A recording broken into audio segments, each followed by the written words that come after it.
Happy November! Ayan. So, welcome sa mga bago. Hi. And of course, welcome back sa mga laging nanonood. Hello, it's me, Nak. So, kamusta tayong lahat mga beshi? So, yes, November. So, bago tayo mag-start ng November reading natin, of course, meron ulit tayong top 5 kineso. Pero before starting yung top 5 kineso natin, so, of course, November na, make sure that you visit your loved ones, yung mga pumanaw na. If you cannot visit, pray for them. Magtirik kayo ng kandila. Ayan. So, make sure that, syempre maalala natin sila. We have to remember them. Remember our ancestors. Yan, sabi nga nila, ancestors. And sa mga nasi-celebrate ng samain. Paano ba bigkasin yun? Wait. Samhain. So, Samhain. So, sa mga nag-celebrate ng Samhain, Happy Samhain, which is October 31 to November 1, which is sa mga hindi nakakaalam, a Celtic New Year, where they celebrate as well end of summer and beginning of harvest season sa iba. And yung may nabasa din ako na ano siya, parang celebration of death and rebirth. Ayan. So, Samhain. So, ano ba yung top 5 natin for this month? It is 5 steps to overcome negative thinking. Tara. Top 5 steps to overcome negative thinking. So, number 1, identify and challenge negative thoughts, or kilalanin natin or i-challenge natin yung negativity na naiisip natin. So, paano? So, syempre, alam naman na natin na feeling natin mali yung naiisip natin, di ba? Negative na. So, na-identify mo na siya. So, ngayon, tatanungin mo ngayon yung sarili mo, totoo ba to or assumption lang? Totoo ba to or iniisip ko lang na mali yung thoughts ko or mali yung feeling ko, ganyan. And, dahil doon, of course, may iisip mo na kung mali yung nasa isip mo, at least mawawala na siya agad, diba? Or pag sa tingin mo is tama, then you have to work on it. So, yun na yun. So, kapag feeling mo, isipin mo na kung ano ba dapat yung gagawin mo, ano ba dapat yung steps na dapat mong gawin. In that way, mawala na yung negative thought na yun. Number 2, replace negativity with positive affirmations, or palitan ng positibong affirmations yung mga naiisip mong mali. So, gumawa ka ng list ng mga affirmations mo, mga positive affirmations mo pagka may pumapasok, kunyari, negative thought na, ay nako, mag-birthday na si Eme, wala pa akong pera, ganyan, di ba? Kunyari yung ngayon, magsusulat ka ngayon ng positive affirmation na, I am happy, I am positive, magagawan, mayroong paraan, magkakaroon ako ng pera this week, magkakaroon ako ng panggastos this week, mga ganyang bagay. So, dapat, i-boost mo lang yung statement na mali. Palitan mo siya ng, same pa din, pero more on a positive side. Number 3, practice daily gratitude, or magsanay or masanay dapat tayo na na meron tayong daily gratitude. Actually, ito yung pinakamadali kasi just be grateful. Maging grateful ka lang na bumangon ka today, di ba? Saya na yun. And then, of course, mag-focus ka. Ito nga yung sa daily gratitude is mag-focus ka sa mga bagay-bagay na natatanggap mo everyday. Yun nga, na gumigising ka, na may nakakain ka, na nakakatulog ka. Those simple things to be grateful for. Sobrang na yun, di ba? And kunyari,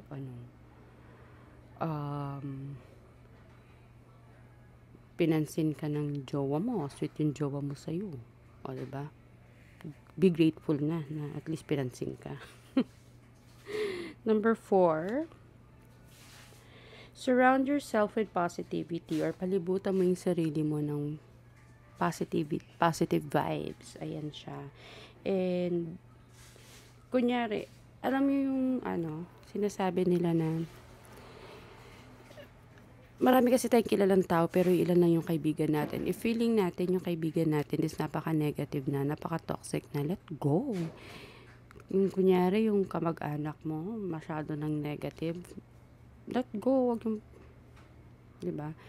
Don't let them tolerate yung mga bagay-bagay na hindi naman dapat, yung mga pangit. So, don't tolerate them. Ayun. If yung behavior nila, you don't like their behavior at hindi mo kayang sabihin sa kanila, di wag mo sabihin, di ba? Dagdag pa sa stress mo yan. Just let go, let them be hanggang ma-realize nila kung bakit ka nawala. Ayan. And of course, number 5 is, pahabol pala sa number 4. Surround mo lang yung self mo sa mga positive na tao. Sa mga tao na, mga hindi negative thinker. Ayan. So, kung hindi mo naman maiwasan, kunyari, don't talk about things na nagpapa-hype sa kanila negativity. So, wag niyong pag-usapan ang religion if ever man kung magkaiba kayo ng religion. Naka-negative kasi yung nag-aaway kayo sa kung anong mas better. Wag niyo rin pag-usapan ang politika. That's actually, yun yung isa sa mga topics na iniiwasan ko if I am with my friends is religion as well as politics. Kasi nakakapangit. Mag-aaway lang kayo. Imbis na healthy discussion, wala nagiging away. So, lakas makapangit. Ayun. And of course, number 5, para makaiwas tayo sa negative thoughts, makaiwas tayo sa nakakapangit na things, is focus on the solution, not on the problem. Mag-focus tayo sa solusyon at hindi sa problema. So, imbis na mag-focus ka dyan sa problema mo, isipin mo ano yung mga pwede mong gawin to resolve it. Okay? And of course, ang negative thoughts, mga friends, nakakapangit yan. So, kung ayaw mong pumangit, don't be negative. Diba? Huwag ka mag-isip ng pangit. Ayan siya. So, tayo ay gagawa ng November reading. So, ayan. So, tapos na yung ating top 5 steps to overcome negative thinking and to overcome ng pagiging pangit. Ayan. So, diba, blondie. Sabi, parang kunyari ako. Kunyari lang naman. Hindi kasi ako sanay na itim yung buhok ko. So, ilang buwan ako nagtiis na pahabain yung buhok ko. So, ang itim-itim ko. Di nagkulay na lang ako. O, diba? Blondina na ang lola niya. Blondina na may bangs pa. Ayan siya. So, yes. Ang gagamitin natin for this month is itong Zombie Tarot. And, siguro itong Monology Oracle cards. Ayan siya. And, may bagong nabili ako na oracle which is watch today. What's the tea? I'll try to incorporate this sa ating reading. And yes, paalala lamang, meron po tayong free will. So, nasa inyo kung susundin nyo o hindi yung ating reading. So, kung sa tingin nyo is ang pangit, I'm so sorry. But syempre, may free will naman kayo kung kukunin nyo o hindi. Okay. And this is for the sun, rising, moon, and Venus. Venus is love kasi. So, yes. Tara na sa ating monthly reading. Hello sa mga may Scorpio sun, moon, and rising. Isa-shuffle ko pa lang, nagsisilabasan na. Ayan, so this is your November reading. Sige, yun na yung lumabas. Hindi na siya nagpa-shuffle. Yun na mismo yung lumabas. Travel.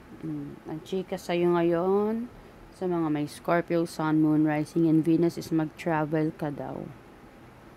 Pasyal-pasyal din. Hindi yung baka-bakasyon din.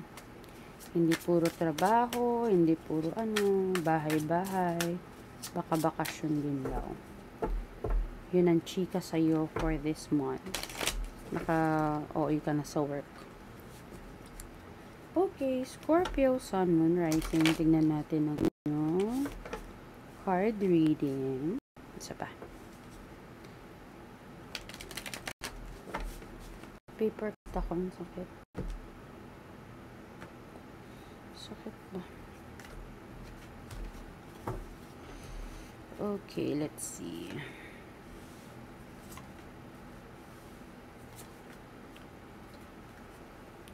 Okay, Judgment. Lumabas yung Judgment na Major Arcana.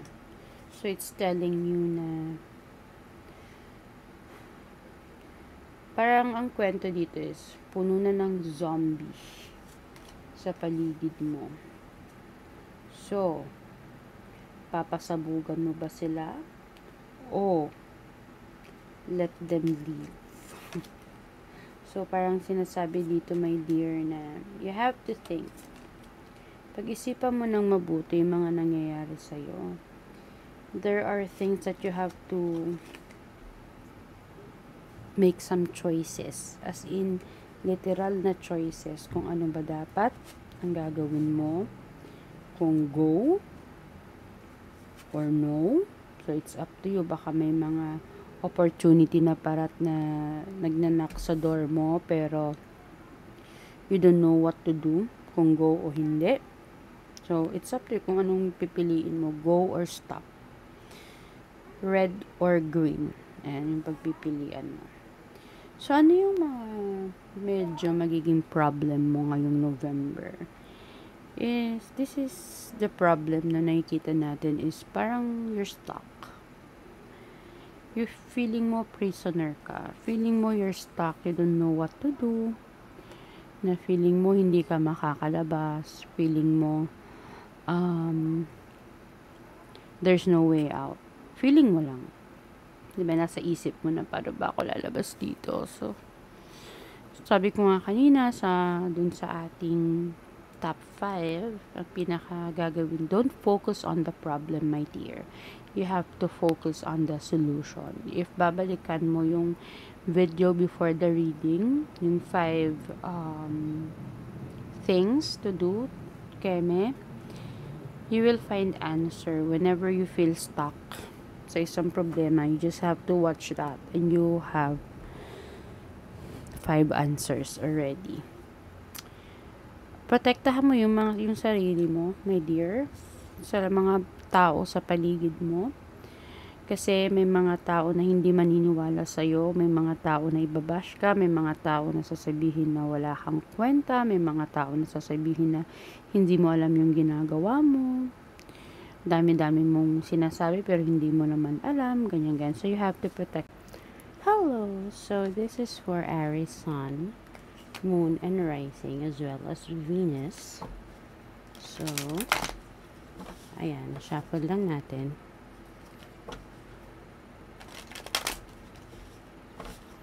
Ayan.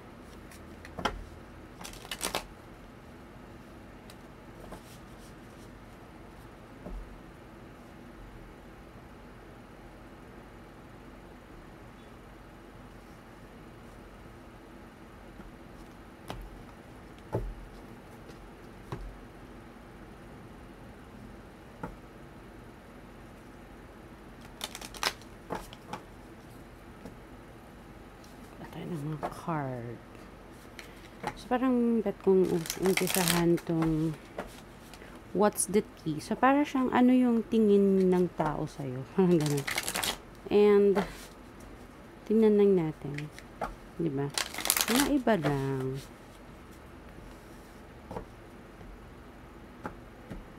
Ayan, kunin natin ito.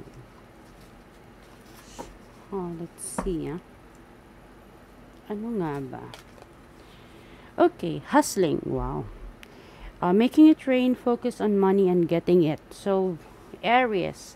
Actually, totoo to. For Aries, they want money. So, you're into hustling. You're always hustling. And, actually, good thing naman to Yung parang gagawin mo lahat. In that way, magkaroon ka ng pera. Diba? You're going to do everything just to get pera. Which is totoo naman. So, set aside natin yan. And, yeah. So, for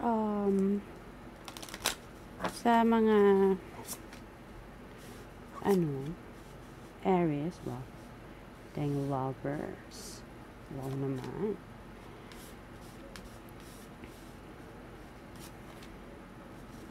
Uy, tayong swords. Meron din tayong judgment. Parang nakuha ko din to sa sarili kong reading kanina. Okay. So, ang ginagawa ko is, sinihiwalay ko muna yung mga bagay-bagay. In that way, maiba-iba naman. Uy, in fairness, puro ka, puro ka major arcana.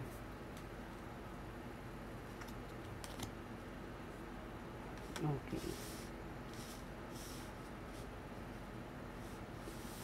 Let's talk about the major arcanas first. Judgment. For this month, may mga judgment ka na dapat gawin ngayon is either do this or do that.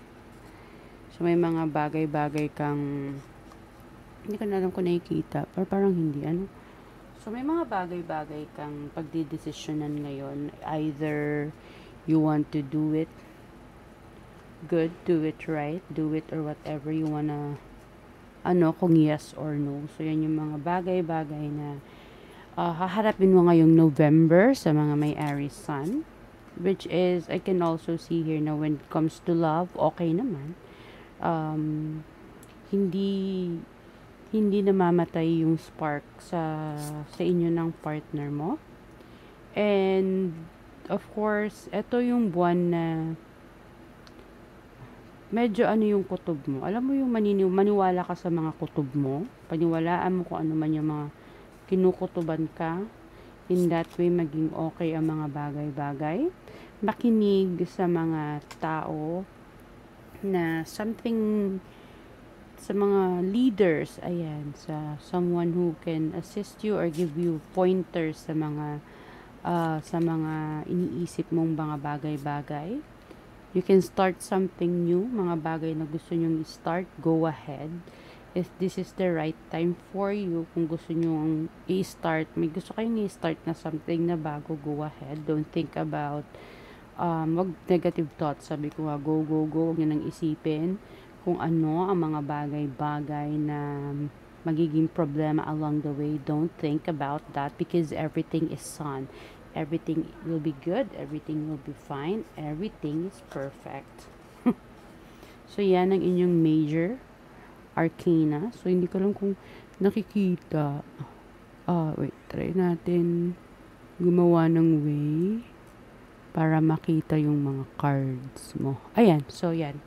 Yung iyong mga major arcana. Medyo maraming eksena ngayong November sa mga may Aries, Sun, Moon, and Rising dyan. Medyo marami tayong eksena. Okay, let's start with the problem. Swords. Ano yung mga problem na pwede nating ma-encounter ngayong November? Ayan. So, meron tayong 9, 7, and 8. So, I don't know kung saan ka nadidepress.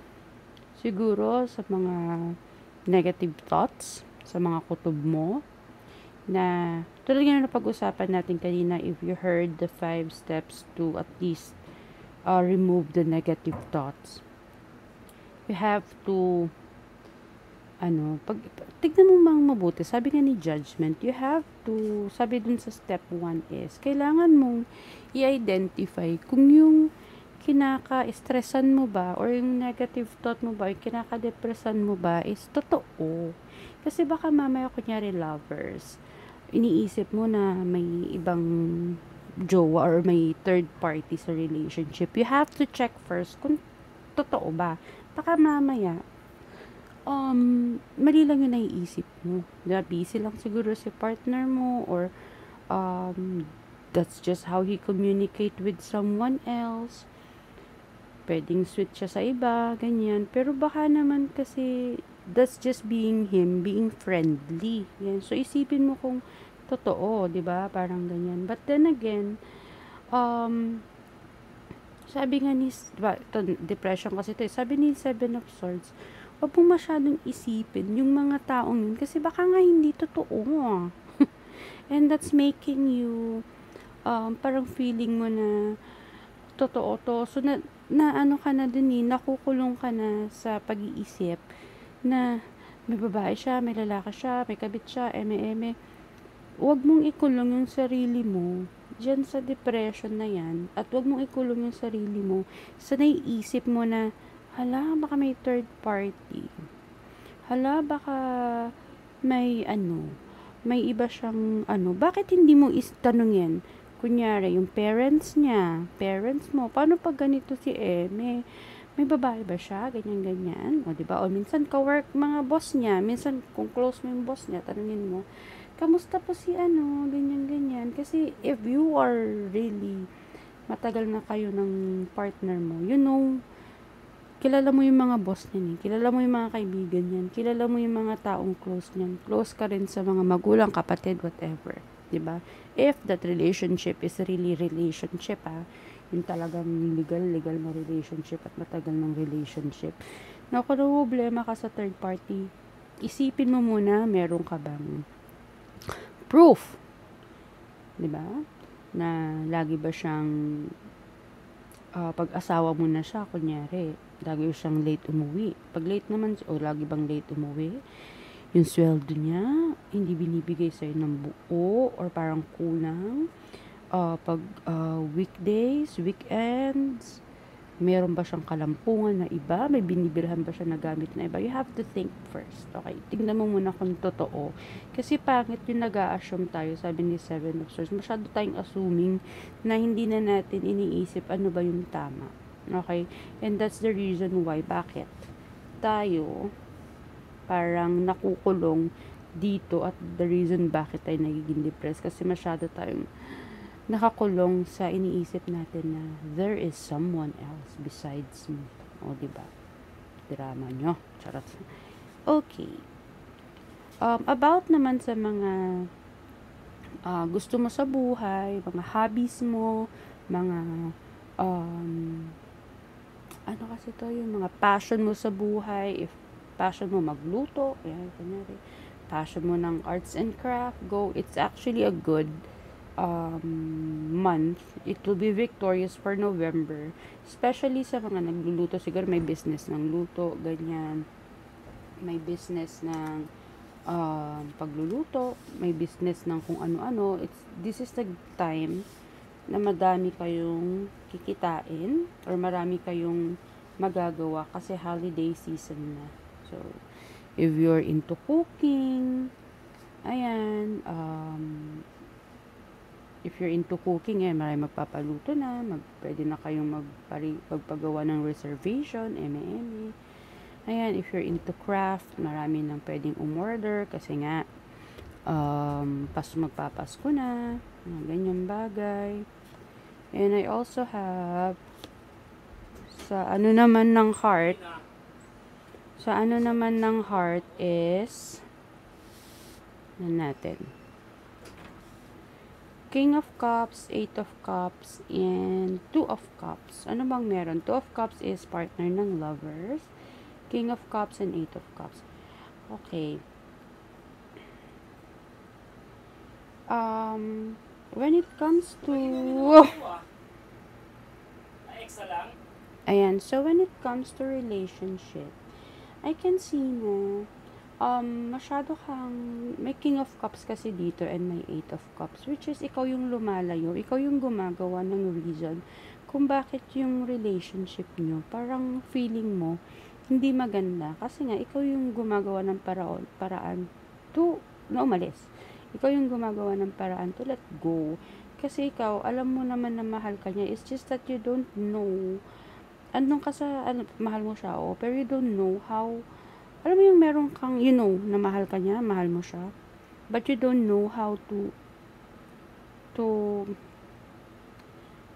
let him feel yung love na yon. Or kunyari, nagsiselos ka, you don't know the feeling or how to um, ipakita yung emotion mo na nasasaktan ka na nahihilo tuloy, na hindi mo alam kung bakit siya busy. So, you need to do is, two of cup meaning, you have to do is, you have to talk to him.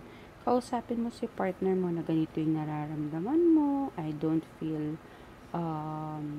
na ako lang ang mahal mo ngayon, di ba? Why don't you tell him na, love, bakit parang ang cold mo na? Meron ba tayong problema? Something like that. You really have to talk to your partner.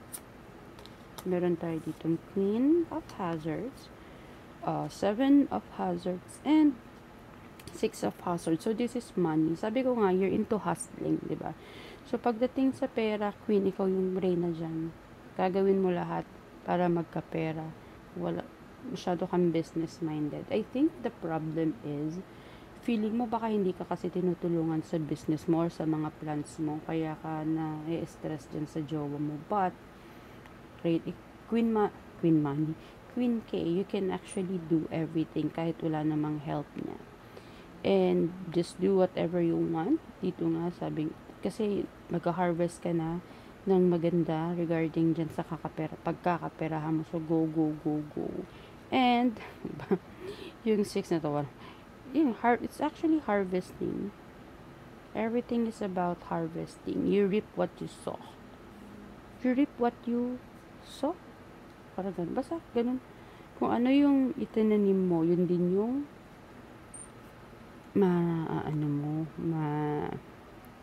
ang tawag kung ano yung tinanim mo, yun din yung aanihin mo. Ayan. So, let's get something about naman sa ating oracle.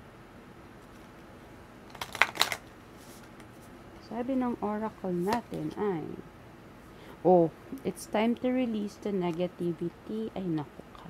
Masyado kang nega. So, i-release mo yung naiisip mong negative thoughts. So, diba, ang ganda ng top 5 natin. Masyado siyang sa iyong reading. So, pag hindi mo napanood yung top 5, balik ka sa start ng video natin. Pakinggan mo yung top 5 kung paano mag-release ng negativity. Okay? And yes, that's all for our Aries, Sun, Moon, and Rising. Again, we have free will. So, ayan, maniwala ka o hindi, bahala ka. Ayun lamang, Beshi. So, that's for our Aries, Sun, Moon, Rising, and Venus. Thank you, and please do subscribe. Bye-bye.